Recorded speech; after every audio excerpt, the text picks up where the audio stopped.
Paix à vous, frères et sœurs, qui avez répondu à l'appel du Seigneur. En effet, notre secours vient de l'Éternel, qui a fait les cieux et la terre, qui n'abandonne pas les œuvres de ses mains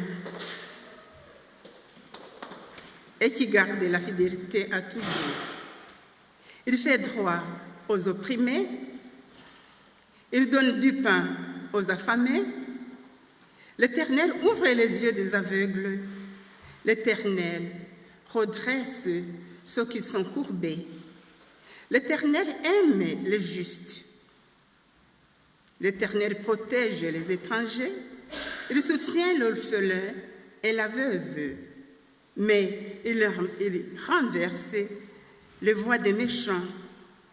L'Éternel règne éternellement. Il subsiste d'âge en âge. Que la grâce de notre Seigneur Jésus-Christ, l'amour de Dieu le Père et la communion du Saint-Esprit soient avec vous tous.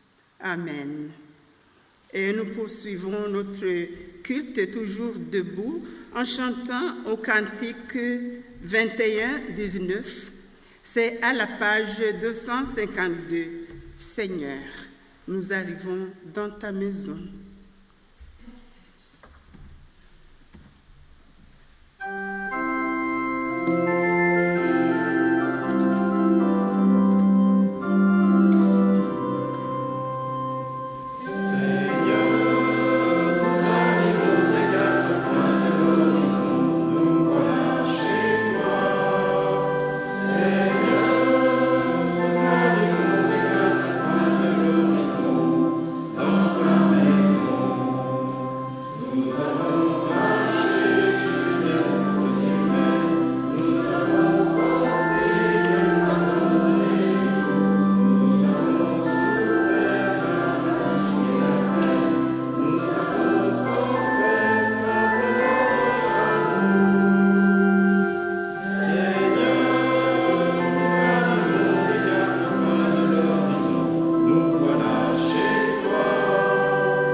Tu es compatissant, car tu as choisi le chemin des pauvres, de ceux qui n'ont rien et qui ont faim.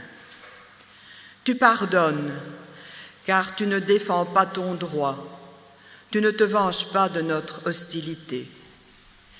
Tu es patient, car tu nous connais mieux que nous nous connaissons nous-mêmes. Tu es plein de bonté, car tu ne nous prives pas de ton soleil malgré notre injustice. Tu veux que nous t'appelions Père. Jésus, ton Fils unique, nous a enseigné cela et nous t'avons reconnu à sa parole et à ses actes. Tu nous as longtemps déjà donné ce que nous ne pouvons mériter.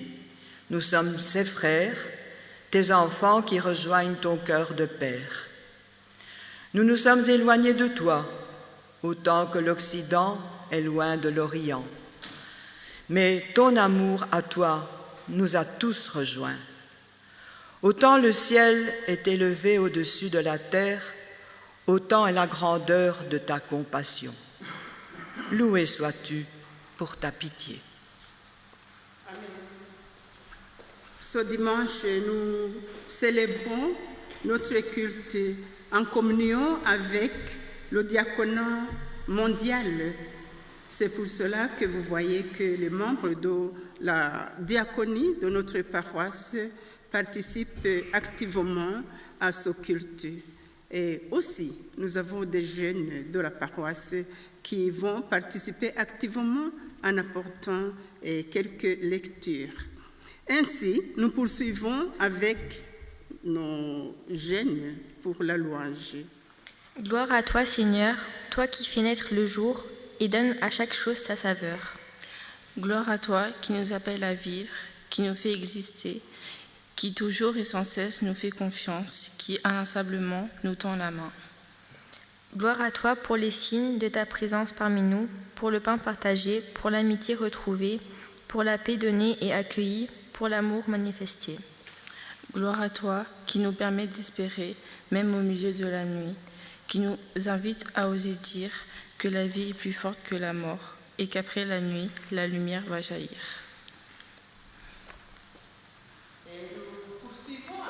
Chant des cantiques 52,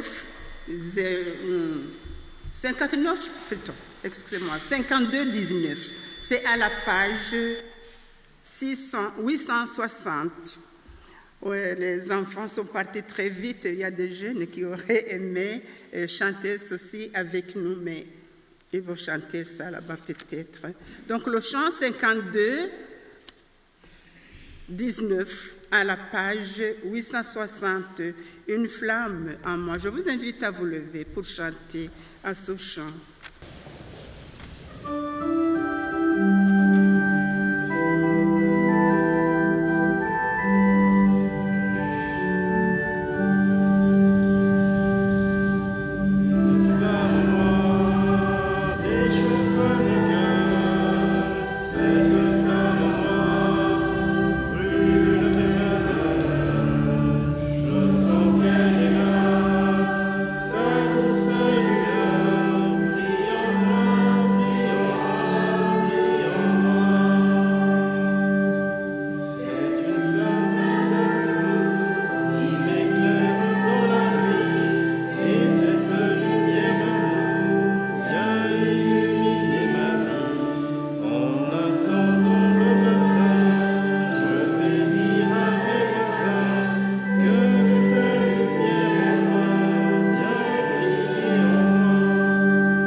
Écoutons les paroles de nous. Nous écoutons comment Dieu aime que nous le servions. Paroles de vie pour nos vies. On lit en Ésaïe 58, le verset 6 à 8. Le jeûne qui me plaît, c'est celui qui consiste à détacher les liens de la méchanceté, à délier les courroies de toute servitude, à mettre en liberté tous ceux que l'on opprime et à briser toute espèce de joug. C'est partager ton pain avec ceux qui ont faim et offrir l'hospitalité aux pauvres sans abri. C'est donner des habits à celui qu'on voit nu. Ne pas te détourner de ton prochain. Alors, comme l'aurore jaillira la lumière, ton établissement s'opérera bien vite. Oui, alors la justice marchera devant toi et la gloire de l'Éternel sera l'arrière-garde. Prions. Seigneur, pardonne à ton Église. Pardonne à ton Église de ne pas avoir su te porter et t'annoncer aux quatre coins du monde. Pardonne à ton Église de n'avoir pu détacher les chaînes de la méchanceté. Pardonne à ton Église de n'avoir pu dénouer les liens de la servitude. Pardonne à ton Église d'avoir souvent vécu à l'ombre des puissants. Pardonne à ton Église d'avoir vécu la haine et fait couler le sang. Pardonne à ton Église d'avoir utilisé ton nom pour en faire un mensonge et d'avoir fermé les yeux au lieu de les ouvrir. Pardonne à ton Église d'avoir été la loi sans apporter la liberté. Pardonne à ton Église d'avoir caché sa pauvreté sous les allures de la richesse et d'avoir caché sa faiblesse sous un menton de sainteté. Pardonne à ton Église et donne-lui la force d'espérer encore qu'elle vit de ton amour, de ta solidarité et qu'elle rassemblera tous les hommes et toutes les femmes unis dans cet amour et dans cette solidarité. Au nom de Jésus le Christ. Amen. Et nous continuerons avec le cantique 42A, les strophes 1, 4 et 9 à la page 62. Comme un cerf altérébral.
cesse, le Seigneur nous adresse sa parole de grâce.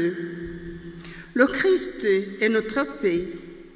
De ceux qui étaient séparés, il n'a fait qu'un. Il renverse les murs de séparation. Par sa mort, il les renverse. Par sa mort, il nous a réconciliés en un seul corps et avec Dieu. Pour quiconque se répand et croit, il y a promesse de réconciliation.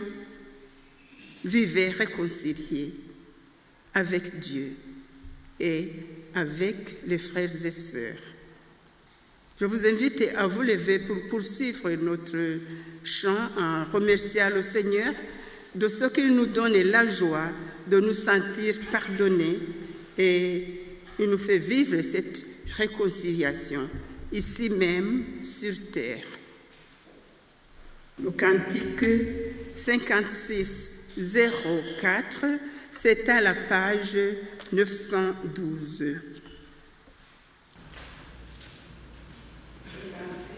Au 4.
Tout à l'heure, nous allons suivre les lectures bibliques.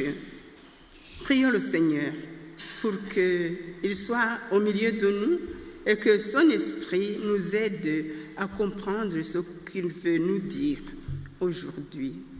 Prions.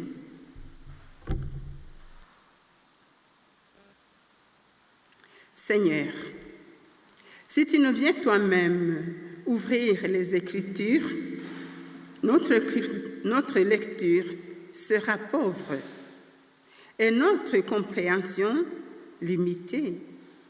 Si tu nous viens toi-même ouvrir nos yeux pour les moindres parmi nous, nous ne verrons jamais ceux qui sont marginalisés comme l'eunuque d'Éthiopie.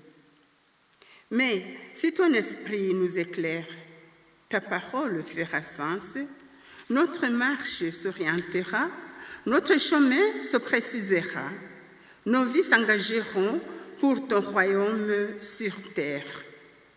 Saint-Esprit, viens ouvrir notre cœur et notre intelligence à la compréhension de ta parole. Amen.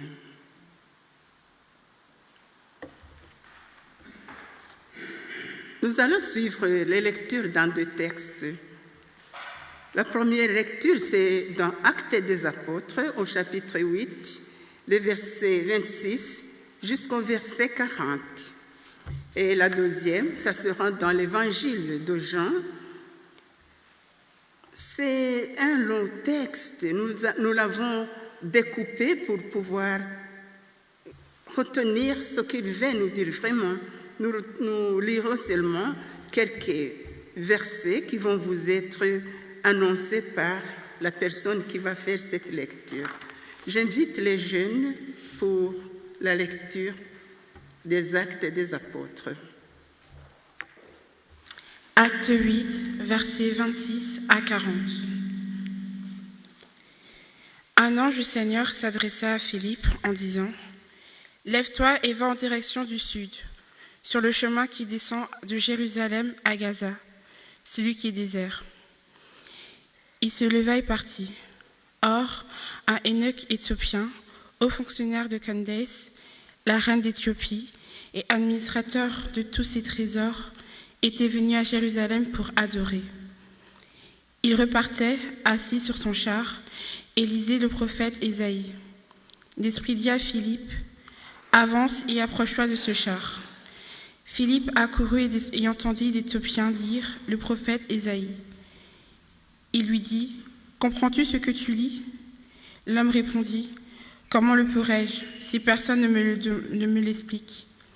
Et invita Philippe à monter et à s'asseoir avec lui. Le passage de l'Écriture qu'il lisait était celui-ci. Il a été conduit comme une brebis à l'abattoir et, pareil à un agneau muet, devant celui qui l'entend, il n'ouvre pas la bouche dans son humiliation. La justice lui a été refusée. Et sa génération, qui en parlera ? En effet, sa vie a été supprimée de la terre. L'eunuque dit à Philippe : « Je t'en prie, à propos de qui le prophète dit cela ? Est-ce à propos de lui-même ou de quelqu'un d'autre ?» Alors, Philippe prit la parole et en partant de ce texte de l'Écriture, il lui annonça la bonne nouvelle de Jésus. Comme ils continuaient leur chemin, ils arrivèrent à un point d'eau. L'eunuque dit : « Voici de l'eau. Qu'est-ce qui empêche que je sois baptisé ?»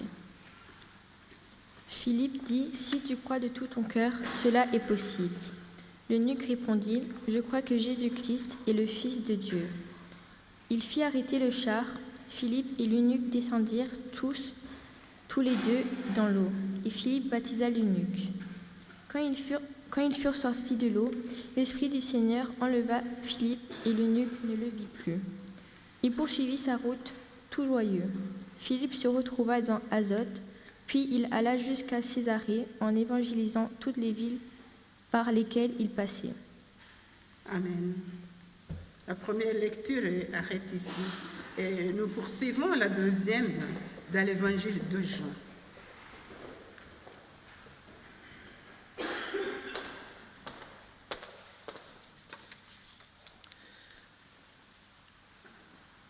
Donc nous lirons les versets 1 à 7, 17 et 38 à 45 du chapitre 11 de l'évangile de Jean. Dans le village de Béthanie vivaient deux sœurs, Marthe et Marie, ainsi que leur frère Lazare. Marie était cette femme qui, après avoir répandu une huile parfumée sur les pieds du Seigneur, les lui avait essuyés avec ses cheveux. Lazare, son frère, tomba malade. Les deux sœurs envoyèrent donc quelqu'un à Jérusalem pour lui faire dire « Seigneur, ton ami est malade !» Quand Jésus apprit la nouvelle, il dit « Cette maladie n'aboutira pas à la mort, elle servira à glorifier Dieu et elle sera une occasion pour faire apparaître la gloire du Fils de Dieu. » Or, Jésus était très attaché à Marthe, à sa sœur et à Lazare. Après avoir appris qu'il était malade, il resta encore 2 jours à l'endroit où il se trouvait. Puis, il dit à ses disciples : « Retournons en Judée. » À son arrivée, Jésus apprit qu'on avait enseveli Lazare depuis 4 jours déjà. Il arriva au tombeau. C'était une grotte dont l'entrée était fermée par une pierre. « Enlevez la pierre, dit Jésus. » Marthe, la sœur du mort, dit alors, « Seigneur, il doit déjà sentir, cela fait 4 jours qu'il est là. » Jésus lui répondit, « Ne t'ai-je pas dit, si tu crois, tu verras la gloire de Dieu ?» On ôta donc la pierre. Alors Jésus, tournant son regard vers le ciel, dit, « Père, tu as exaucé ma prière et je t'en remercie. Pour moi, je sais que tu m'exauces toujours, mais si je parle ainsi, c'est pour que tous ceux qui m'entourent croient que c'est toi qui m'as envoyé. » Cela dit, il cria d'une voix forte, « Lazare, sors de là !» Et voici que le mort sortit du tombeau. En voyant ce que Jésus avait fait, beaucoup de ceux qui étaient venus auprès de Marie crurent en lui. Amen.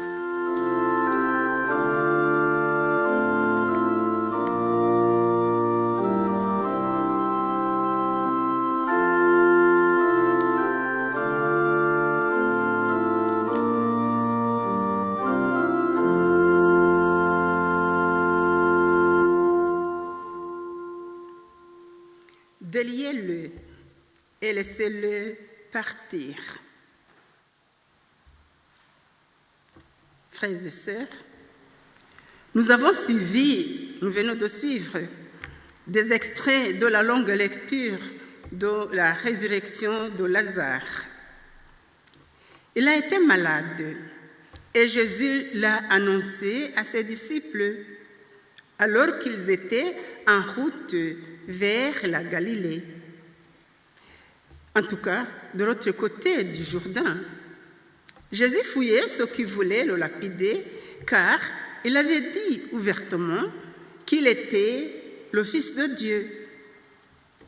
De là où il se trouvait avec ses disciples, jusque chez Marie et Marthe et Lazare, c'était une distance de 9 à 10 heures de marche.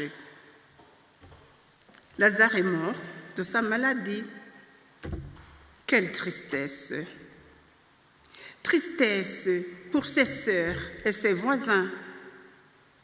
Si Jésus avait été là, il serait encore en vie, car il pouvait le guérir de sa maladie et l'empêcher de mourir.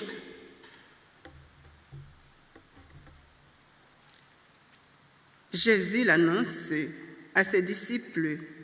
Il leur dit que Lazare était mort. D'abord, il ne le dit pas clairement. Il leur apprend que Lazare s'est endormi. C'est normal pour les disciples. Si Lazare dort, ce n'est pas un problème. Quand on est malade, on a besoin de dormir un peu plus. Quand enfin il leur dit ouvertement, il leur dit qu'il se réjouit de n'avoir été là. Alors que c'est justement cela, le fait de n'avoir pas été là, que Marie et Marthe vont lui reprocher. Mais Jésus avait un but, celui de glorifier le Père. Jésus annonce à ses disciples qu'il retournait à Béthanie, chez Lazare. L'un d'eux, Thomas, lui rappelle que s'ils ont quitté la Judée précipitamment, c'est qu'on cherchait à le faire mourir, à faire mourir le Maître à coups de pierre. Ce n'était donc pas prudent d'y retourner. En effet, les Juifs chercheront de nouveau à le tuer. Thomas avait vu juste, mais Jésus tenait à y aller. C'est alors que Thomas invite ses condisciples à aller avec leur maître et ils se préparent à mourir avec lui si cela arrivait. Quel amour! Même si le temps venu, le temps pour Jésus de mourir, chacun a pris son chemin, poussé par la gravité de l'horreur que subissait le maître aimé. Ils entreprennent donc le voyage de 10 heures, à pied, naturellement. En arrivant, Lazare était mort depuis 4 jours. Marthe apprend que Jésus est dans les environs et court à sa rencontre. Ce qu'elle lui dit sonne comme une reproche. Si tu avais été là, tu aurais fait quelque chose pour empêcher à mon frère de mourir. Pourtant, nous t'avons envoyé des gens pour te le dire. À ce niveau, Jésus engage une conversation avec la sœur du défunt. Cette conversation débouche sur une superbe confession de foi de Marthe. Elle dit, « Je crois que tu es le Fils de Dieu, tu es le Christ, le Fils de Dieu qui devait venir. » Rappelons-nous que justement, Jésus avait quitté la Judée car il avait annoncé qu'il était celui qui devait venir, celui venu de Dieu, et que les Juifs n'ont pas daigné à écouter cette vérité. Marthe témoigne et va appeler sa sœur Marie. J'imagine que Jésus a demandé à Marthe comment allait sa sœur Marie et pourquoi elle n'était pas venue ensemble. Marthe dit doucement à sa sœur, « Le maître est dans les environs et il te demande. »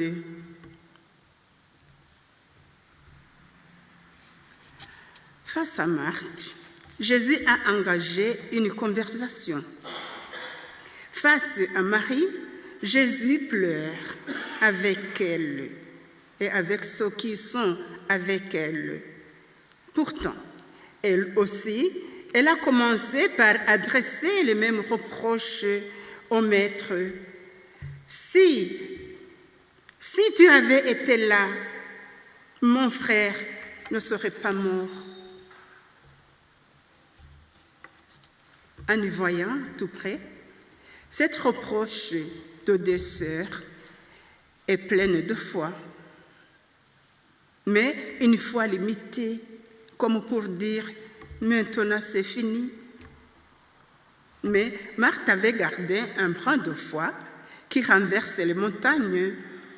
Elle avait dit en passant « mais maintenant même ».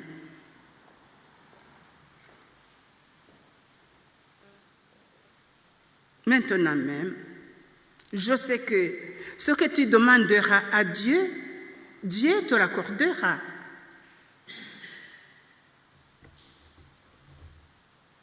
Avec Marthe et ses amis, Jésus pleure. Mais il veut les faire participer à son action. « Ouvrez, ôtez la pierre », leur dit-il. Lui-même fait l'action principale.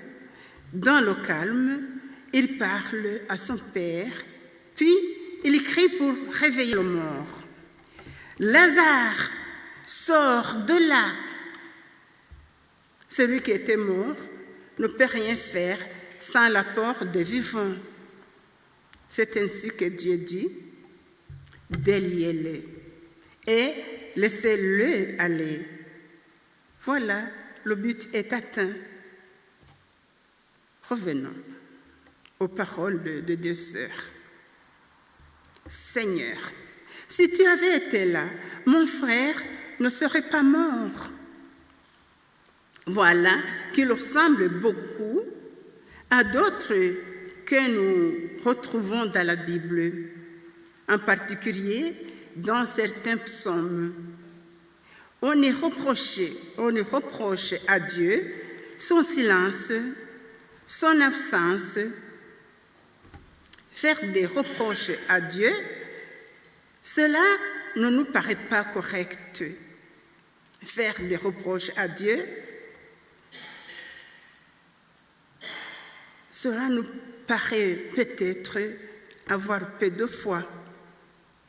Mais nous oublions que notre Dieu, c'est celui à qui on peut tout dire, même des paroles de reproche et d'incompréhension. Nous vivons dans un monde qui souffre de toutes sortes de bouleversements, de catastrophes dramatiques, de haine, de toutes sortes de vengeances, de terrorisme, d'attentats, et j'en passe. Et nous nous posons la question, où est notre Dieu? Que fait-il?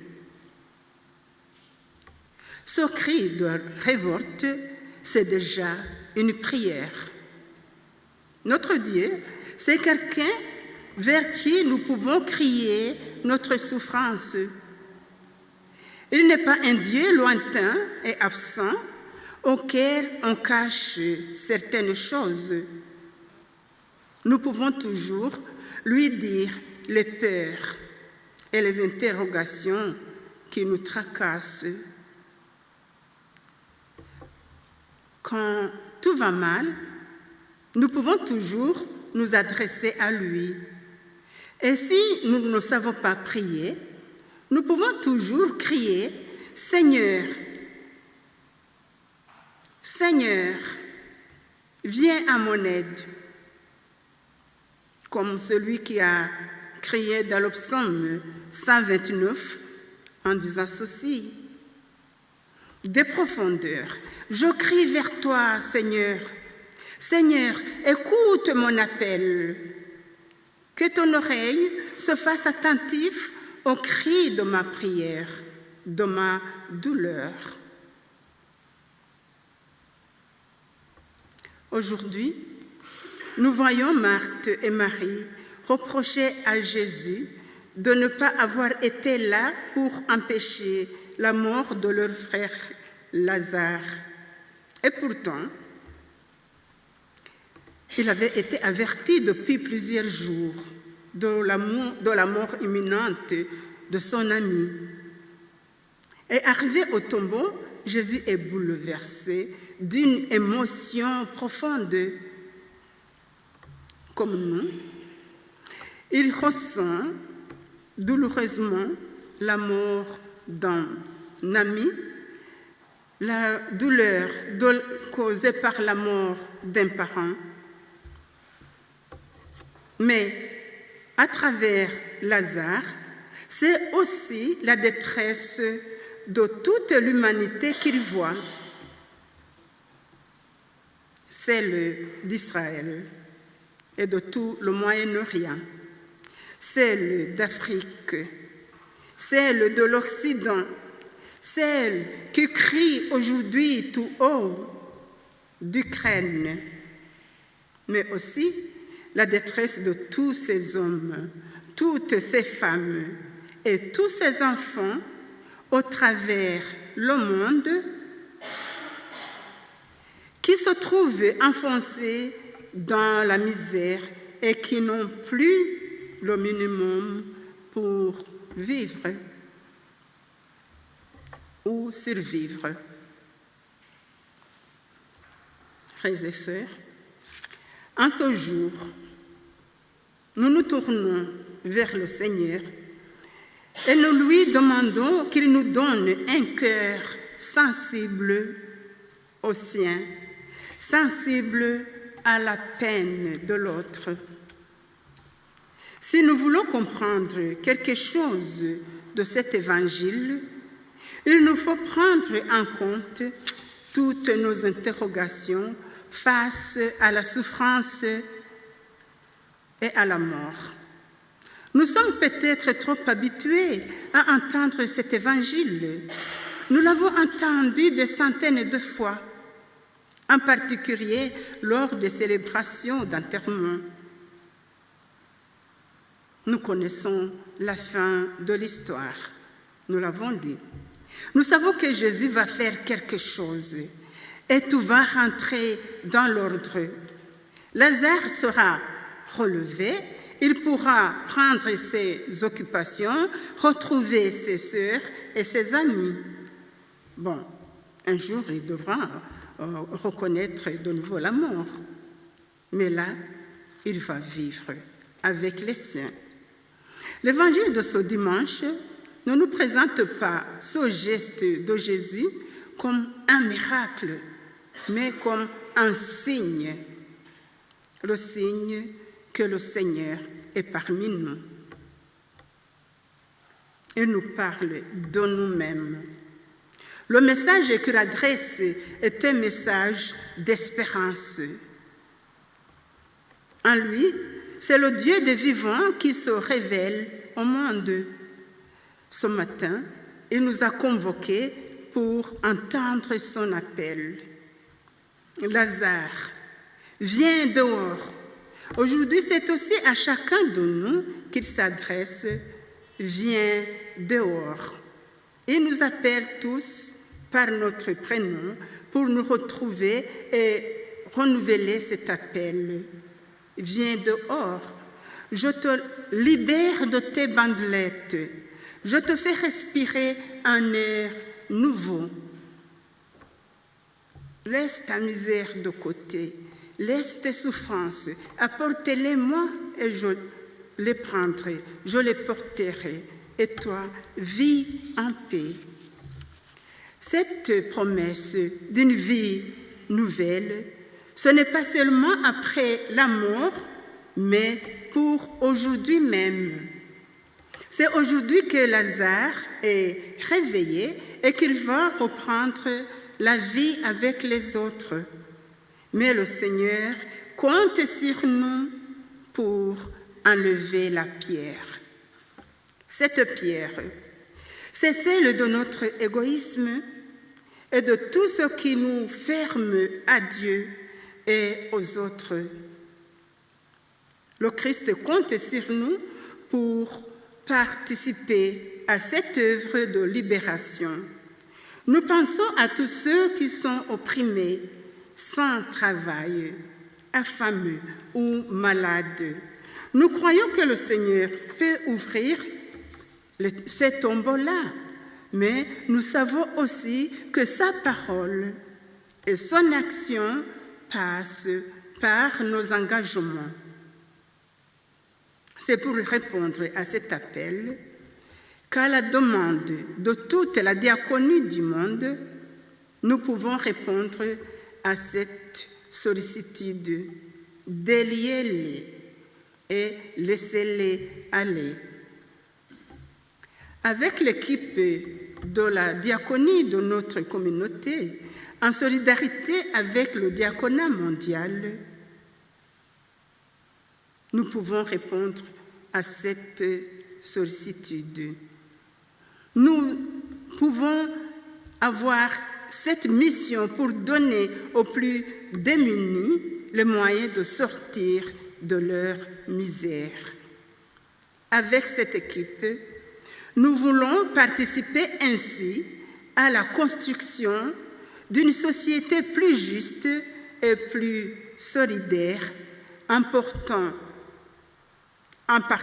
de chez nous, mais aussi en répondant régulièrement aux appels qui nous sont adressés pour délier ceux qui se trouvent loin géographiquement, dans des pays ruinés de la guerre, des catastrophes, des famines, de la pauvreté. Des hommes veulent construire la paix et la réconciliation. Ils veulent réapprendre à vivre ensemble. Ils veulent réaliser des actions qui les aident à sortir de leur situation de misère. À travers notre geste de partage, nous voulons participer à l'œuvre du Christ qui est venu pour que tous les hommes aient la vie et qu'il l'ait en abondance.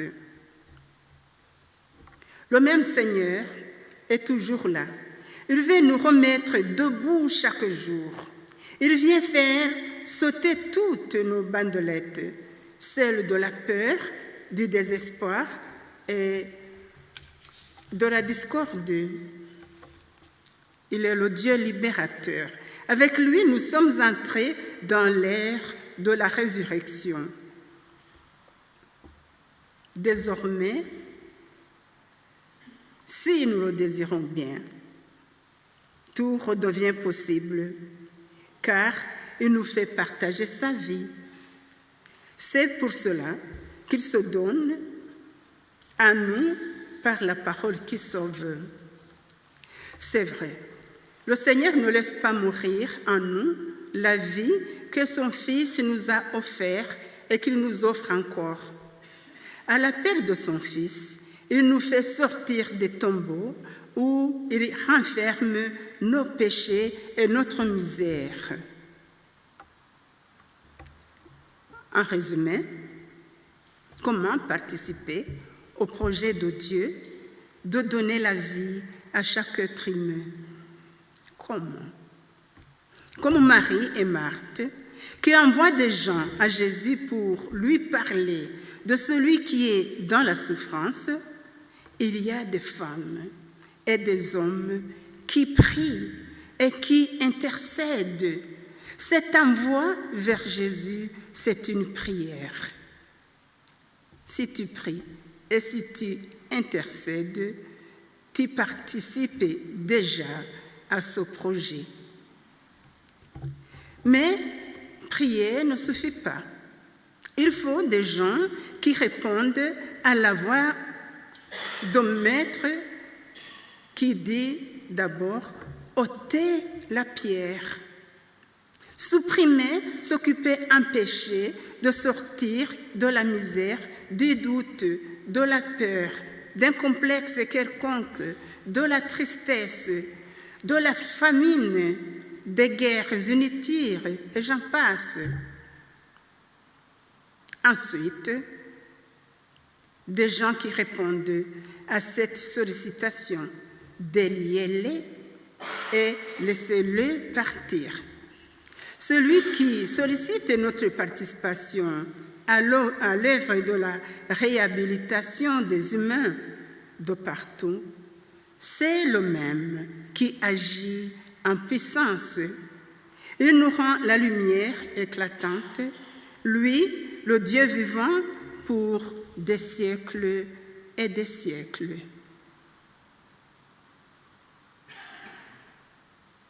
Sommes-nous prêts à continuer sur cette route ou à le commencer? Amen.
Que la paix du Seigneur soit avec vous tous. Amen. Pardonnons-nous mutuellement, comme Dieu nous pardonne en Christ. Nous disons merci pour Jésus-Christ. Il est venu ouvrir la voie d'un monde nouveau qui a commencé et qu'il nous invite à préparer avec lui. Prions. Oui, Dieu très saint, nous sommes rassemblés pour te louer et te dire merci. Tu es lent à la colère et plein de tendresse. Tu nous appelles à la conversion du cœur. Tu uses de patience envers nous. Comme le vigneron de la parabole, tu nous entoures de sollicitude. Tu espères nous voir porter des fruits que tu attends. Nous et tous nos enfants qui sont aussi tes enfants. Par Jésus, nous savons que tu es pour chacun un Père infiniment bon. Louange à toi, tu veux qu'aucun de tes enfants ne se perde. Pour tant d'amour, nous te bénissons et te rendons grâce. Et nous poursuivons par le cantique de la page 858, 52-17. Donc, page 858, 52-17, libre de nos chaînes.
Au moment de se donner lui-même pour nous, afin de venir à bout de toute haine et pour fonder une vraie paix, Jésus prit le pain, il rendit grâce à Dieu, puis il le rompit et il le donna à ses disciples en disant: prenez, mangez-en tous. Ceci est mon corps livré pour vous. Et faites ceci en mémoire de moi.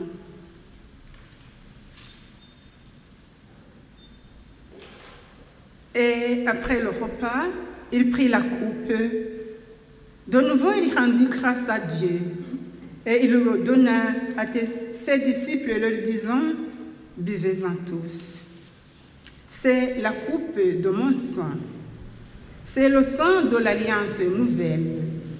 Il sera versé pour vous et pour la multitude. Faites ceci en mémoire de moi, ajoutait-il.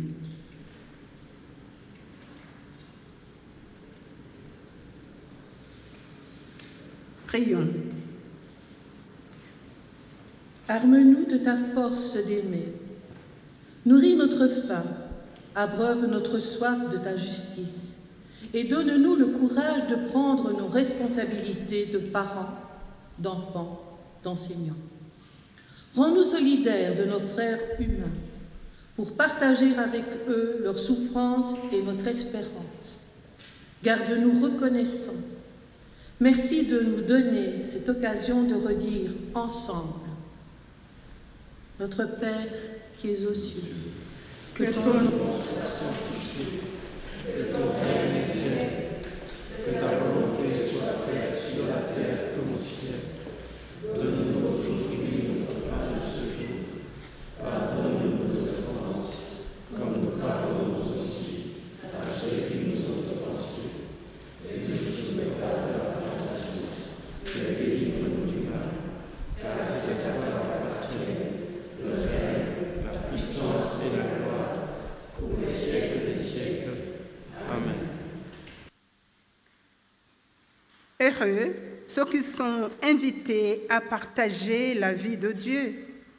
Le corps du Christ qui nous est donné et le sang innocent versé pour nous. C'est la force de Dieu pour poursuivre notre route. Venez, car tout est prêt. Venez, ne vous privez pas. Je vous invite à la prière et j'invite nos jeunes à venir participer à cette prière d'intercession. Comme il est beau de te connaître, Seigneur, la douce joie qui vient de toi inonde l'être qui t'accueille. Merci d'être venu.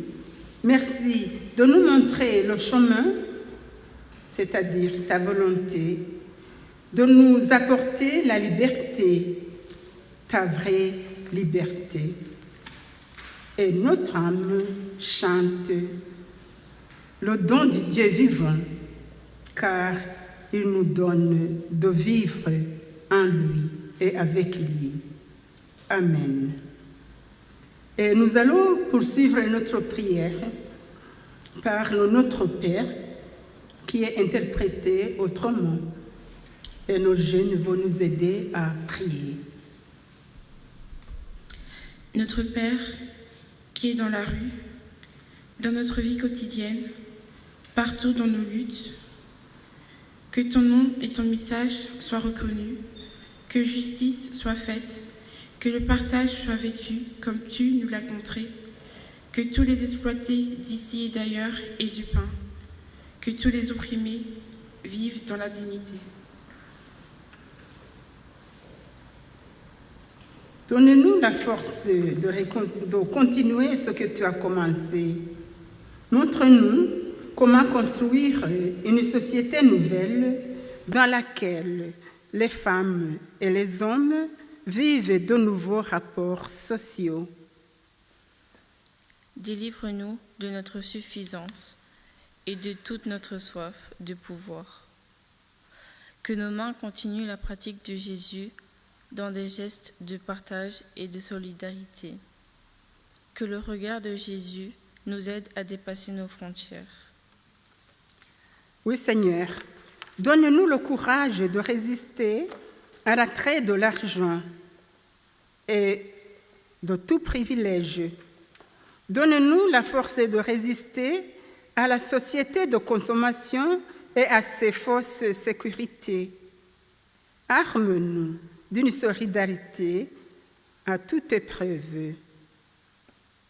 Aujourd'hui, que notre cœur pense toujours à nos frères et sœurs humains, ukrainiens, qui sont dans la misère causée par la guerre. Merci, Seigneur, de t'occuper de chacun d'eux et d'aider nos mains, nos pauvres mains, à intervenir comme nous le pouvons. Même si c'est une petite goutte de pluie dans la mer, là où cette goutte tombe, il y a la vie qui surgit. Merci Père. Amen. Je vous invite à regagner vos places. Les troncs du 13 mars. Dans le tronc central, il y avait 125 € et 20 cents. Dans le tronc de la mission contre la lèpre, 10 €. Le second tronc de ce jour est destiné en principe à l'action pastorale. Une seule date dans les dates normales, le catéchisme qui aura lieu ce vendredi, je ne sais plus l'heure, ce soit 19h. 18. Je ne sais plus. 18h. Merci. Je n'avais pas noté l'heure. Bien sûr, après le culte, vous êtes tous invités, je vois que vous attendez impatiemment, à la première soupe bienfaisante de l'année. Il y en aura sûrement d'autres. C'est un voyage gustatif au pays d'Henri IV. Je vois que la présidente de la diaconie baisse la tête. Je ne sais pas. Ah bon. Je commence à m'inquiéter. Donc c'est bien au pays d'Henri IV, n'est-ce pas? Je ne vous dis pas le menu. Quelques dates à mettre dans vos agendas. Le 26 mars, de 9h à 12h, assemblée de district au temple de Tournai. Le 26 mars également, à 14h30, là, réunion de l'équipe de préparation du 150e. Le 27 mars, à 16h, au temple de pâturage, culte d'action de grâce à l'occasion du 200e anniversaire de la communauté. Ils ont 50 ans de plus que nous, eux. Ils sont plus vieux. Le 15 mai 2022, à 10h30, séance académique du 50e anniversaire de notre communauté. Et je fais toujours appel aux volontaires pour former un groupe organisationnel qui, lui, va se réunir, je ne sais plus à quelle date, mais enfin, il va se réunir bientôt. On n'a pas noté la date ici. Le 26 mars, voilà.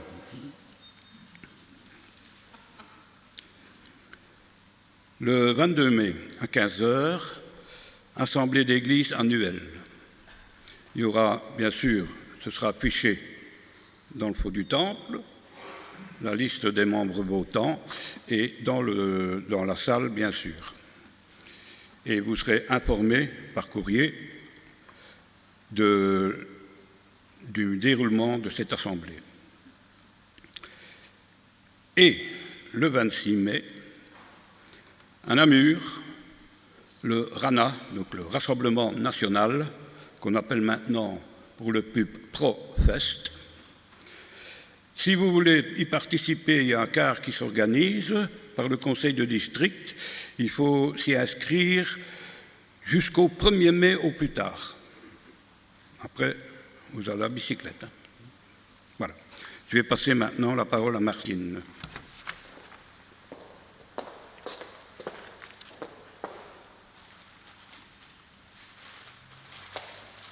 Je reste sur le ProFest.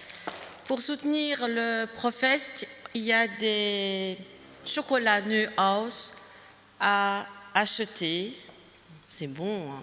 Wow. Et c'est bon, ça fait grossir, mais c'est pas grave. C'est bon. Il faut se faire plaisir à 6,50 €. Donc, dans la salle, je les aurai avec moi. Ceux qui s'intéressent de manger du bon chocolat, venez près de moi pour soutenir ProFest. Et hier, nous avons eu notre assemblée synodale extraordinaire sur le climat à Bruxelles. Et nous avons été notre district le plus représenté. Nous pouvons être fiers. Voilà, parce qu'il y avait des districts, il n'y avait pas grand monde. Nous avons eu le plaisir d'écouter le docteur Jean-Pascal Van Yperseel, donc, qui est ancien vice-président du groupe d'experts climatiques des Nations Unies et qui est donc professeur sorti de l'UCI Louvain. Et il nous a fait un magnifique exposé sur le climat et évidemment le réchauffement climatique. Je cherche l'autre mot, mais je ne l'ai pas tout, c'est pas grave, vous avez compris. La problématique, voilà, c'est ça comme ça, la problématique climatique. Et nous avons également eu l'occasion d'entendre plusieurs intervenants, dont Martin Kopp, qui est un responsable des unions des églises protestantes d'Alsace et Lorraine, qui s'occupe de l'église verte, dont je vous ai déjà parlé lorsqu'on avait fait les cultes de la création avec les enfants. Donc il nous a exposé un petit peu comment ça se passait, le label, l'église verte, etc. Très intéressant. Et également un représentant d'Entraide et Fraternité qui nous demande donc un soutien dans la prière, mais également financier. Et si vous avez besoin de plus de renseignements, vous venez vers moi. Nous avons eu le pasteur Atti de Vos des Églises Vertes du Pays-Bas et Karel Malvliet de Ekokerk en Belgique.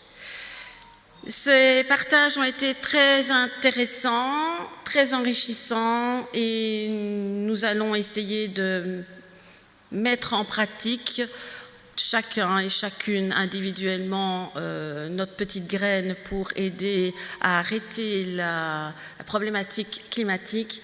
Et puis je pense que l'EPUB va aller un peu plus loin et les travaux sont en cours. Voilà, donc n'oubliez pas. Je rappelle, parce qu'il y a deux nouvelles, il y a des chocolats Nuance à vendre à 6,50 €, ils sont délicieux. Merci Pierre et Martine pour ces annonces. Je vous invite à vous lever pour l'exhortation et la bénédiction.